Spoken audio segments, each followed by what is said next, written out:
Hello बच्चों, स्वागत है आपका हमारे इस सीरीज़ के फर्स्ट वीडियो में। इस वीडियो के अंदर हम डिस्कस करेंगे हमारी कोर मैथमेटिक्स का पहला चैप्टर जो कि होगा sets theory and applied mathematics की बात करें तो ये सेकंड यूनिट का फर्स्ट पार्ट होगा। अब देखिए सेट्स थ्योरी होता क्या है। ये एक स्पेशल टाइप का कलेक्शन है जिसके अंदर हम यूनिक एलिमेंट्स को लेते हैं जो कि किसी भी ऑर्डर में नहीं होते, जो कि अनऑर्डर्ड होते हैं। अगर आप किसी भी बुक में देखेंगे, जो बुक रेफ़र की जाती है अप्लाइड मैथमेटिक्स में और आपकी एनसीईआरटी, उसके अंदर जो सेट्स की डेफिनेशन दी गई है उसमें उन्होंने बोला है it is a well defined collection of elements.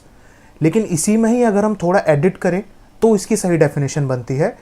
अगर आप इसी डेफिनेशन को जो बुक की डेफिनेशन में थोड़ा सा एडिट करें, जैसे कि it is an unordered well defined collection of unique elements, तब ये सही बनता है।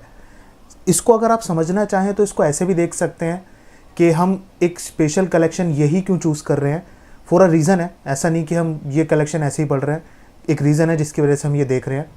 क्योंकि हम बेसिकली क्या करते हैं, जो हमारे पास एलिमेंट्स होते हैं, जो हम एलिमेंट्स सेलेक्ट करते हैं, वो हमेशा यूनिक देखते हैं।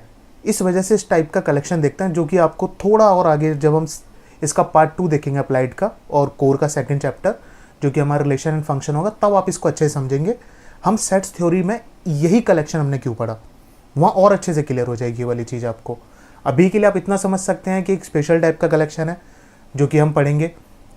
इसका अगर मैं कोई एग्जांपल देना चाहूँ आपको तो आप इसको ऐसे समझ सकते हैं। आपके बैग है, बैग का कोई पॉकेट है, उसके अंदर 5 डिफरेंट कलर्स की पेंसिल्स पड़ी हैं। तो जो डिफरेंट कलर की पेंसिल हैं, अगर आप ये कलेक्शन देखें तो ये एक सेट कलेक्शन होगा। किस तरीके से, क्योंकि यहाँ पे सारे एलिमेंट्स कैसे हैं, यूनिक है और इनका कोई ऑर्डर नहीं है। क्योंकि एक बैग के अंदर है, ऐसा नहीं है कि कोई येलो पेंसिल पहले है रेड बाद में, इनका कोई भी ऑर्डर नहीं है, किसी भी ऑर्डर में हो सकती हैं, इसलिए ये एक अनऑर्डर होगा। अब इसको अगर हम मैथमेटिक्स में डिफाइन करें तो मैथमेटिक्स में किस तरीके से डिफाइन करेंगे चलिए आइए देखते हैं। यहाँ पे हम देखेंगे, let's say A is my set. Set को हम कैपिटल लेटर्स में रिप्रेजेंट करते हैं अकॉर्डिंग टू बुक। आप जिस मर्जी से कर सकते हैं, ज़रूरी नहीं है कैपिटल में ही करें, लेकिन बुक में बोला गया अगर आप कैपिटल में करेंगे तो ज़्यादा बेटर होगा फॉर कॉमन अंडरस्टैंडिंग। तो कैपिटल ए से अगर मैं सेट को रिप्रेजेंट करूं, इसको रिप्रेजेंट करने के लिए हम करली ब्रेसेस का यूज़ करते हैं। करली ब्रेसेस आपने लगाए, ओपन एंड क्लोज, इसके अंदर आप एलिमेंट्स को मेंशन करते हो। लेट से मैंने कहा ये एक सेट है जिसके पास एलिमेंट है 1 2 3 4 एंड 5 सेपरेटेड बाय कोमास। ये हमारा सेट हो गया ए। ठीक इस तरीके से हम सेट को रिप्रेजेंट करते हैं अपने मैथमेटिक्स में। अब हम बात करते हैं यार सेट को, लेट से कि कोई एक एलिमेंट है 5, ये सेट ए है, इसका पार्ट है, तो इसको हम कैसे लिखेंगे मैथमेटिक्स में। देखिए मैथमेटिक्स में ना यार थोड़ा सा डिफरेंट चीज़ होती है। अगर आप नॉर्मल भाषा में बात करें तो आप सिंपली बोल सकते हैं किसी को भी, यार ये इसका पार्ट है। मैथमेटिक्स में थ्रू स्टेटमेंट्स हम ये चीज़ लिखते हैं, but not English statements. Special symbols का हम ज़्यादा यूज़ करते हैं जो कि ग्रीक लेटर्स होते हैं। पुराने ज़माने में जिन्होंने मैथमेटिक्स में ज़्यादातर जो डेवलपमेंट हुई थी ग्रीक लेटर्स में ज़्यादा हुई थी, इसलिए उसका यूज़ आज भी बहुत होता है। तो अगर मैं कहना चाहता हूँ कि 5 is a element of set ए, तो मैं इसे लिख सकता हूँ 5 बिलोंग्स टू ए। अब ये जो आप स्पेशल सिंबल देख रहे हैं इसको हम कहते हैं एप्सिलॉन। ये है हमारा एप्सिलॉन। इससे हम क्या रिप्रेजेंट करते हैं, इससे हम ये बताने की कोशिश करते हैं लेफ्ट साइड पे जो भी एलिमेंट है वो एलिमेंट लिखते हैं और राइट साइड पे हम कलेक्शन का नाम लिखते हैं, बेसिकली सेट का नाम। तो ये बताता है 5 is a part of a, 5 is a part of a. इसी तरीके से अगर मैं ये बोलना चाहूँ कि कोई एक एलिमेंट है which is 6 which is not a part of a, तो मैं इसे सिंपली क्या लिख सकता हूँ, 6 बिलोंग्स का सिंबल लगाएंगे एंड उस पर एक कट लगा देंगे। तो ये आपके लिए क्या रिप्रेजेंट कर रहा है, नॉट बिलोंग्स टू। हम इसको पढ़ेंगे कैसे, 6 नॉट बिलोंग्स टू ए। तो इससे मुझे क्या पता लगता है, 6 ए का पार्ट नहीं है। तो ये तरीका होता है बताने का कि कलेक्शन का ये एलिमेंट है कि नहीं मैथमेटिक्स में। उसी तरीके से अगर मैं यहाँ पे थोड़ा सा इसे मेंशन कर ही देते हैं हम, ये हो गया एप्सिलॉन जो कि बोला ये एक लेटर का नाम है, लेकिन हम इसे पढ़ते कैसे हैं, बिलोंग्स टू। और इसको नॉट बिलोंग्स टू।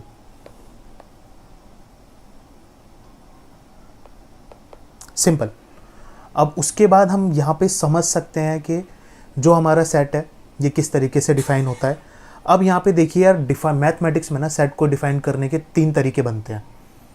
बेसिकली देखा जाए तो होते 4 हैं, लेकिन डिफाइन करने के 3 है। एक तो सिंपल तरीका क्या हो गया, आप जस्ट इंग्लिश सेंटेंस बोल दो कि let's say A is a set which has natural number less than 7। तो ये कॉमन अंडरस्टैंडिंग है, 1 से लेके 6 तक जो एलिमेंट्स होंगे वो सेट का पार्ट होंगे। तो एक सिंपल सेंटेंस में आपने से मेंशन कर दिया, जिसको आप बेसिक स्टेटमेंट भी कह सकते हो। लेकिन इसके अलावा जो रियल तरीका है डिफाइन करने का वो 3 है। फर्स्ट अगर मैं बात करूँ यहाँ पे, तो फर्स्ट हमारा हो जाता है आपका, जिसको हम कह सकते हैं क्या, आपका रोस्टर फॉर्म।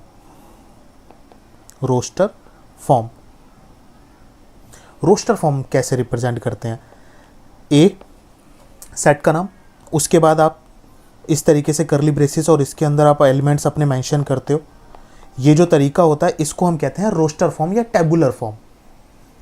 रोस्टर फॉर्म या टेबुलर फॉर्म इसको कहते हैं, जिससे कि हम डिफाइन करते हैं कलेक्शन का तरीका। अब इसके अलावा दूसरा जो तरीका होता है वो हमारा होता है आपका set builder form. Set builder form, set builder form देखिए नाम से ही थोड़ा सा आपको आइडिया लग रहा होगा what is set builder form. Set builder form basically एक तरीके से हम डिफाइन करते हैं जिससे कि हम सेट को बिल्ड कर सकें, इसको हम सेट बिल्डर फॉर्म कहते हैं। इसको अगर मैं लिखना चाहूँ तो हम किस तरीके से डिफाइन करते हैं, let's say A is my set, उसको हम लिखते हैं x colon x is a natural number which is less than 7। अब इसको थोड़ा सा सही से समझते हैं। ये देखिए यहाँ पे जो मेरा फर्स्ट एक्स है, इसका मतलब सिंपल क्या होता है, इसका मतलब होता है एलिमेंट। अब ये जो मेरा यहाँ पे कॉलन है, इसका मतलब है सिंपली सच दैट, और ये जो मेरी स्टेटमेंट है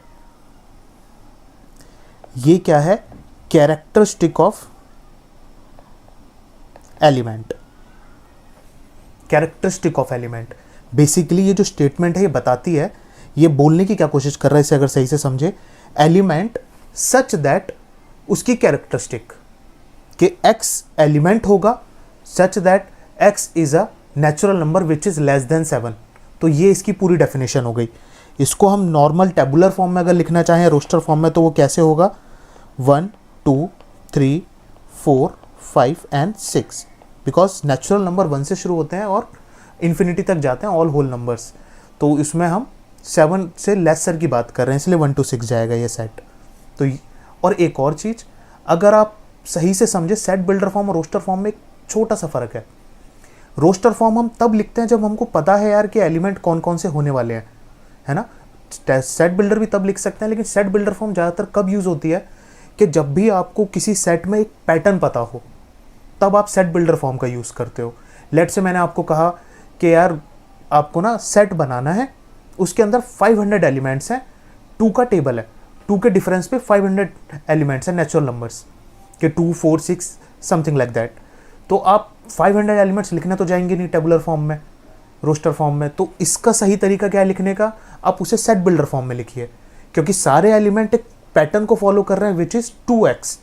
x belongs to natural numbers, तो 2x हो गया, ठीक। इसको लिखना चाहें तो हम कैसे लिख सकते हैं यहाँ पे, let say b is my set x such that x equal to 2y, let say 2y and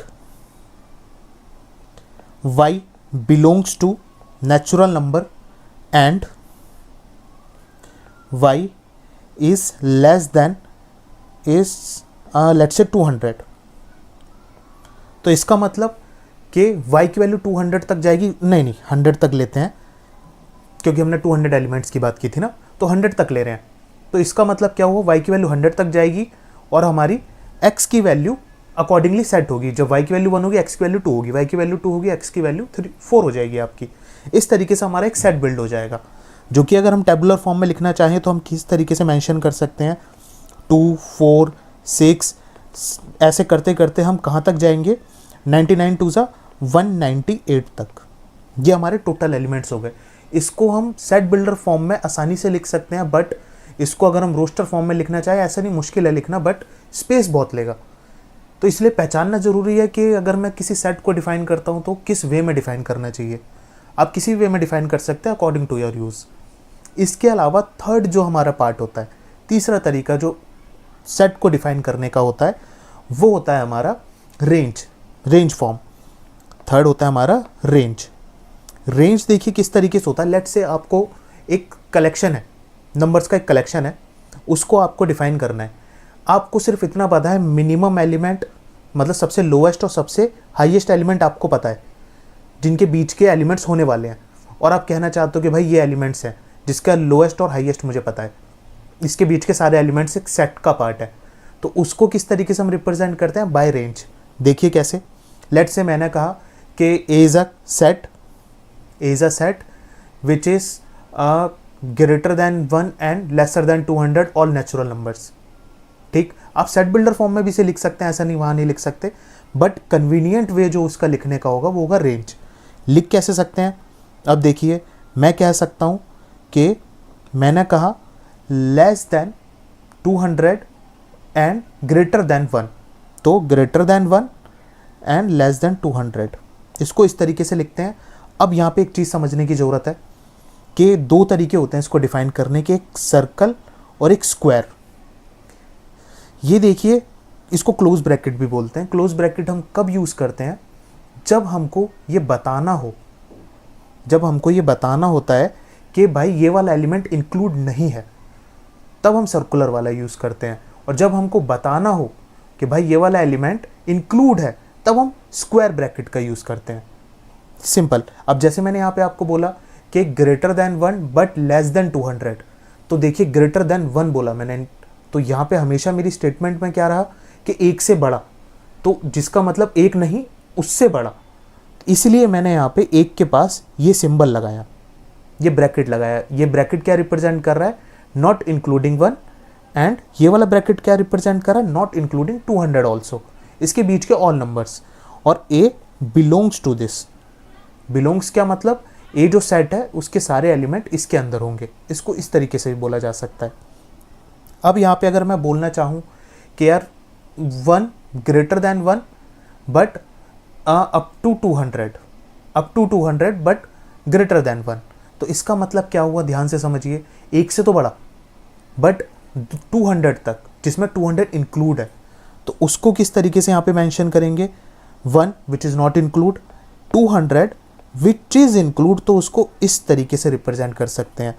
अगर मुझे इसको सिंपल फॉर्म में लिखना हो तो मैं इसे कैसे लिख सकता हूँ, देखिए इसी को इक्वेशन फॉर्म में अगर मैं लिखना चाहूँ तो मैं लिख सकता हूँ x is my element which is greater than 1 and less then 200। इस वाली स्टेटमेंट को अगर मैं लिखना चाहूँ मैं इसे लिख सकता हूँ x is greater than 1 and less than equal to 200। इस चीज़ को हम इनक्वालिटी कहते हैं, ये आप आगे चल के थोड़ा पढ़ेंगे, 6 चैप्टर होगा आपके कोर मैथमेटिक्स का, और अप्लाइड वालों के लिए शायद से 12th में, 11th में नहीं है, बट थोड़ा इंट्रो है, थोड़ा इंट्रो हम यहाँ से समझ सकते हैं। इनक्वालिटी, ये इनक्वालिटी का एक पार्ट है जिसके अंदर हम बेसिकली इक्वल के अलावा भी और चीज़ें यूज़ करते हैं, तो ये इनक्वालिटी का पार्ट है। इसका इस स्पेशल सिंबल का बेसिकली मतलब क्या होता है कि हम बात कर रहे हैं एक रेंज ऑफ नंबर्स की, कि मैं किसी नंबर को, जैसे हम कहते हैं ना x इक्वल टू 5, अब मैं कह रहा हूँ x is less than equal 5, तो दोनों में फ़र्क है। x equal 5 is a absolute value जो कि एक पर्टिकुलर वैल्यू को रिप्रेजेंट कर रही है, but x is less than equal 5 ये क्या कर रहा है, एक रेंज ऑफ वैल्यू को रिप्रेजेंट कर रहा है, जो कि 5 और 5 से कम वाली सारी वैल्यूज़ को, तो ये रेंज ऑफ वैल्यूज़ को रिप्रेजेंट करती है इनक्वालिटी। और जो हमारी इक्वालिटी मतलब इक्वल वाला साइन जो होता है वो एक एब्सोल्यूट वैल्यू को रिप्रेजेंट करने में यूज़ करते हैं हम लोग। अब थोड़ा इसको और ध्यान से देखें, अब अगर मुझे इसी चीज़ को एक और लिखना हो कि ग्रेटर देन, इसको थोड़ा कलर बदल लेते हैं, greater than 1, greater than equal 1 and less than equal 200, मतलब 1 भी इंक्लूडेड एंड 200 भी इंक्लूडेड, ऑल एलिमेंट्स 1 to 200 के बीच के सारे इंक्लूडेड। तो उसको हम नॉर्मल अगर इक्वेशन फॉर्म में लिखना चाहें तो हम ऐसे लिख सकते हैं। ये मुझे क्या बताने की देखिए कोशिश कर रहा है, ये सिंबल बता रहा है कि भाई x की वैल्यू ग्रेटर देन इक्वल 1 होगी, और ये सिंबल मुझे क्या बताने की कोशिश कर रहा है कि x की value less than equal to 100 होगी। समझ पाए? तो ये एक रेंज ऑफ वैल्यू की बात कर रहा है, इसलिए हम इसे रेंज कहते हैं। सेट को डिफाइन करने के यही 3 तरीके हैं जिससे हम एक किसी भी सेट को डिफाइन कर सकते हैं और बता सकते हैं कि सेट में कौन कौन से एलिमेंट्स हैं। आप इसको ऐसे भी समझ सकते हैं यार कि जो आपका सिंपल रोस्टर फॉर्म होता है वो बेसिकली हम कब यूज़ करेंगे, जब हमको पता हो कि यार ये सर्टेन एलिमेंट्स हैं और वो एलिमेंट कम होने चाहिए। ऐसा नहीं बहुत सारा सेट हो, कम हो तो हम आसानी से रिप्रेजेंट कर सकते हैं। तो जब हमें एलिमेंट्स के बारे में पता है तो हम रोस्टर टेबुलर फॉर्म यूज़ करते हैं, और जब हमको एक नंबर ऑफ मतलब सेट्स के बारे में हमें पता है बट उसका पैटर्न पता है और वो सेट बहुत बड़ा है तो हम उसको सेट बिल्डर फॉर्म में लिखते हैं। अब देखिए टेबुलर फॉर्म या रोस्टर फॉर्म को मैं किसी भी सेट के लिए लिख सकता हूँ, बट सेट बिल्डर फॉर्म को मैं हर सेट के लिए नहीं लिख सकता, क्योंकि सेट बिल्डर फॉर्म बना ही इसलिए था सो दैट आप एक पैटर्न को पकड़ के एक सेट के बारे में डिफाइन कर सके कैरेक्टरिस्टिक। क्योंकि हमने जैसे सेट के बारे में लिखा था, जब हम बात कर रहे थे इसके बारे में, तो हमने वहाँ क्या लिखा था, कैरेक्टरिस्टिक ऑफ एलिमेंट्स। तो characteristic of element basically pattern, जो वो एलिमेंट पैटर्न फॉलो कर रहा है उसके बारे में बताता है। तो सेट बिल्डर फॉर्म हर सेट के लिए डिफाइन नहीं होता बट मैक्सिमम के लिए हो जाता है। रेंज हम कब डिफाइन करते हैं, जब हमको पता है यार मिनिमम और मैक्सिमम वैल्यू कौन सी है। अब देखिए कई बच्चे कंफ्यूज होंगे कि यार रेंज है तो मिनिमम मैक्सिमम है तो एक ऑर्डर हो गया। देखिए कोई ऑर्डर नहीं है, सेट को मैंने बेसिकली सिंपली बताया, जो कि हम नेक्स्ट अभी डिस्कस करते हैं कि अगर मैं बात करूं 2 सेट है और मैं कहता हूं दोनों सेट इक्वल सेट है, तो मैं कैसे कह सकता हूं दोनों इक्वल सेट हैं। जरा ध्यान से देखिए, let's say A is my set which is 1 2 3, same as B is my set which is 3 1 2। अब क्या ये दोनों सेट इक्वल है? तो देखिए इक्वल सेट का बेसिकली मीनिंग क्या हो गया है यहाँ पे। इक्वल सेट का मतलब है जब 2 सेट ऐसे हों जिन पे सेम टू सेम एलिमेंट्स हो और नंबर ऑफ एलिमेंट्स सेम हो दोनों के, और जितने भी एलिमेंट्स हैं सारे के सारे सेम हो, मतलब दोनों के पास हो, तो इसको हम क्या कहते हैं, equal element, equal set. Basically a equal भी मैं तब कह सकता हूँ कि ए के सारे एलिमेंट बी के पास भी हो और बी के सारे एलिमेंट ए के पास भी हो, नंबर ऑफ एलिमेंट्स भी और प्लस वो यूनिक एलिमेंट्स भी। इसको अगर आप रियल में समझना चाहें तो ऐसे समझिए कि मेरे पास 2 पॉकेट्स हैं अपने पैंट्स की। एक पॉकेट में मैंने 3 डिफरेंट कलर की बॉल रखी हैं, दूसरे में भी सेम 3 डिफरेंट बॉल्स रखी हैं। अब देखिए किसी ऑर्डर में तो है नहीं, क्योंकि सिंगल पॉकेट है। जब मैंने जेब में रखी तो मुझे नहीं पता मैंने किस ऑर्डर में डाली है। तो वो दोनों में ऐसा कह सकते हैं कि दोनों अलग अलग कलेक्शन है? दोनों एक देखा जाए तो एक सेम ही कलेक्शन है जिसमें 3 टाइप की बॉल्स हैं जो कि अनऑर्डर हैं और यूनिक एलिमेंट से बनी हुई हैं। तो इस वजह से हम इक्वल सेट को इस तरीके से रिप्रेजेंट करते हैं कि जब दोनों के एलिमेंट्स इक्वल हो जाए।